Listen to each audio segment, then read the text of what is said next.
Hey everybody, it's Boardman21 and today's build is going to be a Rive Void Knight. And how we're going to be using this is we're going to have Rive doing a 100% crit chance on its third strike, and it's going to be critting for 10 to 15k damage on armor and protections mobs. You can hit the training dummy for 100k damage. It's actually pretty ridiculous the amount of damage that it does, and since you're using Anomaly as Void Knight, you get a lot of that back as Leech. So that's going to help your survivability. Now there is someone on the ladder that were using skills similar to this and pushed over 400 waves. I haven't heard, actually no one that I've talked to has heard if that's a legit build yet or how they did it. Playing this Void Knight so far, it is decently tanky with the gear that we have, which isn't 100%, but it is decent gear, and I'm not finding it to be able to push above 300 waves. As Forge Guard, it could probably do better, but we'd probably run the tree slightly differently since we don't have as much void damage. However, this build is really fun to play. Rive has a huge area hit on its third strike. It's a guaranteed crit hit, so it does lots and lots of damage. And just the way that we have it set up, you're just going to smite over to an enemy, do 3 strikes, kill everything in 1 hit, and then you're going to move on to the next group of mobs. You're going to have Devouring Orb for some defenses, you're going to have Abyssal Echoes for more offense, and the damage on it's pretty legit, so you're going to clear things rather fast for a melee build. With that, let's go ahead and get into it. For skills, we're going to be running Rive, Anomaly, Devouring Orb, Abyssal Echoes, and Smite.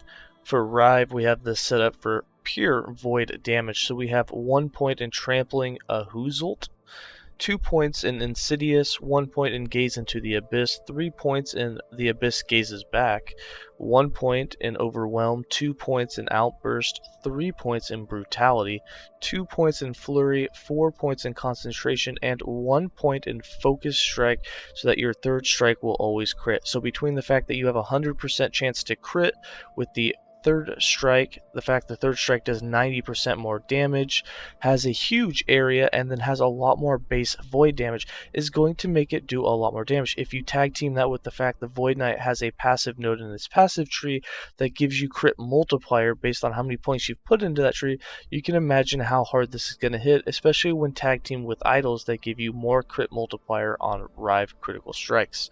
We'll get into that when we get to the idols and the passives, but moving on to the next skill, we have Anomaly.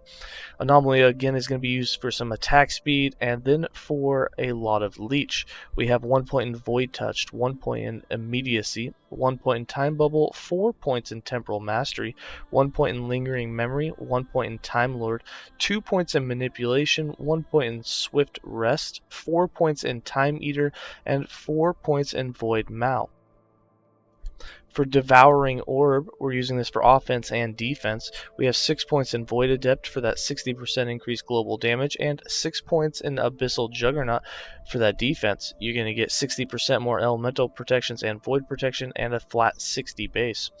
1 point in Dark Moon, 2 points in Abyssal Rush, 1 point in Cosmic Impact, and 4 points in Sightless Star. For Abyssal Echoes, this is going to be used to really buff up your offensive melee damage. We have 2 points in Echomancer, 4 points in Abyssal Infusion for that 28% global melee damage per time that it's cast in the last 4 seconds. Add to that a lot of recast, and you're going to have yourself a few 100% increased melee damage, which is going to make melee Rive damage do even more. So the crit strike on the third strike is going to be hitting real hard. 1 point in Temporal Echo, 3 points in Abyssal Cadence, 4 points in Distant Echoes, 1 point in Final Echo, 1 point in Mental Echoes to turn it into an instacast, with 2 points in Reality's Dirge and 2 points in Abyssal Remains. If you don't have mana problems, you can always get that 4th recast by taking out of Distant Echoes, and you can make the cooldown shorter so that you're casting it more often. Both of those are going to increase the melee damage that you can output with Rive. And then for Smite, obviously we're using this for pure offensive reasons. So we have 2 points in Holy Wave, 5 points in Righteous Fury for that 15 global melee fire damage, 5 points in Righteous Flurry for that 50% increased attack speed, which is huge, 1 point in Descend, which will make it cost a bit of mana, have a 6-second cooldown, but will now teleport you to where you need to go, 2 points in Holy Fire, and 5 points in Blinding Flash.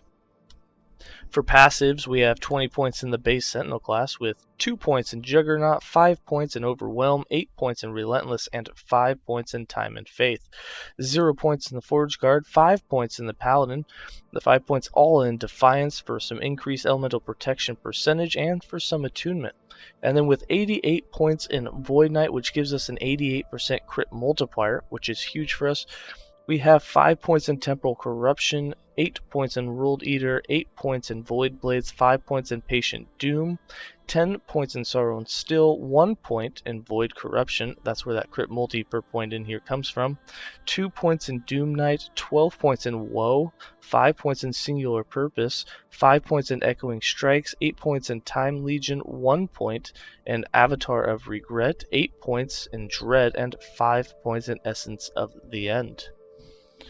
And for items, you're going to want these idols right here. They're going to give you Rive Critical Strike Multiplier. You can get up to, what is it, 45%. So you get 4 of those bad boys, you're going to be doing well over 100% crit multiplier on top of what you're getting out of the Void Knight passive, which means you're going to be doing some huge damage.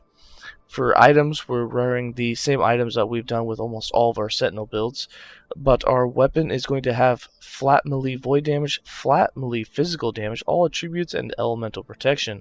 The chest will, of course, and the helm have the necrotic and the poison damage taken as physical, along with some dodge. Orion's Eye as the only unique that we're wearing to give all that void damage taken as fire damage now, while doubling your fire damage with that 100% increase and giving you 100 more mana. And then for our rings, you're going to want the set elemental and set dodge, with dodge and elemental protections as the suffix as well as the prefix. For our belt, just lots of dodge. Instead of the health, you can do more armor or more elemental protections. Remember, you don't need vitality. What you really need is more elemental and more armor. For boots, we have more elemental, we have more dodge. If you decide not to run dodge, you can put vitality on the rings instead of the set dodge percentage, and instead of all these dodge ratings, just get more protections in there to be a bit more tanky. And then on the gloves, we do have some melee attack speed. Alright, those are the items, the passives, and everything. The way the build works is you're just going to run in there. You can smite over if it's off cooldown, and you're just going to Rive away.